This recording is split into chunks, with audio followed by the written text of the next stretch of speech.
Una chiesa gremita per accogliere il nuovo parroco. Le comunità di San Paolo in Pila e Santa Margherita di Fossalupara si sono raccolte per l'ingresso di Don Massimiliano Pendola.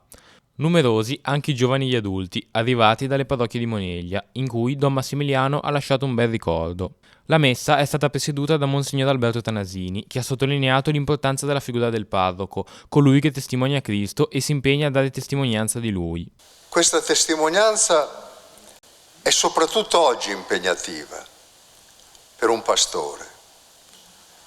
Voi sapete che sono cadute tanti aspetti di autorità esteriore, rimane soltanto, e giustamente, l'autorità apostolica, il mandato ricevuto da Cristo.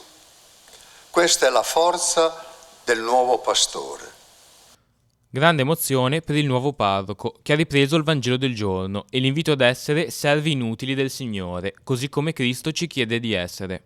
Essere quei granelli di senape e quei servi inutili, quei granelli di senape che possono diventare alberi frondosi, che possono dare ombra, riparo, conforto a tante persone, ed essere radicati in Cristo, in Lui, guardare al suo volto, quindi condividere il suo volto per condividere la vita tra di noi.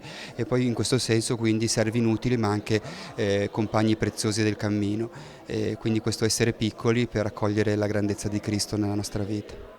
La fede non si costruisce ma si riceve. Così le comunità che accolgono il nuovo parroco si affidano a lui per iniziare un cammino insieme, consapevoli che ci sia molto da fare.